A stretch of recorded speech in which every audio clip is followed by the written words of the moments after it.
La facture. L'entreprise qui effectue une vente de biens ou de services établit une facture. C'est le document à la base de tout enregistrement comptable d'une vente ou d'un achat.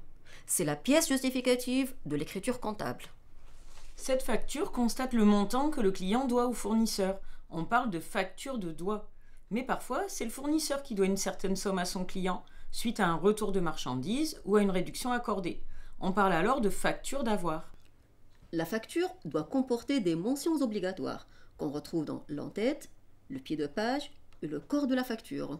Dans l'entête et le pied de page, on trouve quoi? En premier, les références du fournisseur. Toute entreprise immatriculée au registre du commerce et des sociétés, le RCS, doit indiquer sa dénomination sociale, sa forme juridique, Le montant de son capital social, son adresse, la mention RCS suivie du greffe où elle est immatriculée, son numéro unique d'identification, le numéro sirène, et son numéro de TVA intracommunautaire. ensuite le nom et l'adresse du client, la date et le numéro de la facture, la date de paiement et les conditions de vente. Mais qu'est-ce qu'on indique alors dans le corps de la facture, Stéphanie? On précise les éléments qui concernent cette vente: la désignation des biens ou des services vendus, la quantité, le prix unitaire et le total hors taxe, La TVA qui s'ajoute au prix hors taxe pour obtenir le prix à payer TTC, éventuellement diverses réductions qui diminuent le prix, ou divers éléments qui s'ajoutent au prix, comme les emballages ou les frais de transport. Voyons quelles sont les réductions qui peuvent être déduites sur la facture. Ce sont des réductions commerciales ou financières. Les réductions commerciales sont accordées aux clients pour des raisons liées à la vente elle-même. Ce sont les rabais accordés pour tenir compte d'un défaut de qualité, d'un retard de livraison ou de la non-conformité des biens livrés. Ce sont aussi des remises. Elles sont accordées de manière habituelle à des clients selon l'importance des quantités vendues ou selon la profession du client. Et enfin, les ristournes accordées en fin de période et calculées sur la base des opérations réalisées avec le client. Quant aux réductions financières, elles sont liées aux conditions de paiement. On les appelle escomptes de règlement. Elles sont accordées aux clients qui règlent avant le terme normal de la facture.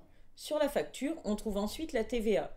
Elle est calculée sur le prix de vente hors taxe après les réductions. Les taux de TVA sont de 20% pour le taux normal et de 5 ou 10% pour le taux réduit. Ça concerne par exemple les produits alimentaires ou les livres. On additionne le montant total hors taxe et la TVA pour obtenir le total TTC, toutes taxes comprises, de la facture. La facture se présente donc de la manière suivante. Tout d'abord, on a le montant brut hors taxe des biens ou services vendus. Ensuite, les réductions commerciales. Elles permettent d'obtenir le net commercial. Si la facture comporte plusieurs réductions commerciales, elles sont calculées en cascade, les unes après les autres. Et on peut déduire ensuite les réductions financières. On obtient le montant net financier hors taxe. Après, on calcule la TVA en multipliant le net financier par le taux de TVA. En ajoutant la TVA au montant hors taxe, on obtient le net à payer TTC. C'est le montant dû par le client. Et si des éléments viennent s'ajouter au prix, Najette, on les indique où? Commençons par les emballages consignés. Ah oui, le fournisseur prête les emballages à son client, le client conserve les emballages tant qu'il les utilise, puis il les rend au fournisseur. Et à la livraison, le client paye la consignation, qui lui sera remboursée quand il rendra les emballages. Cette consignation n'est pas soumise à la TVA.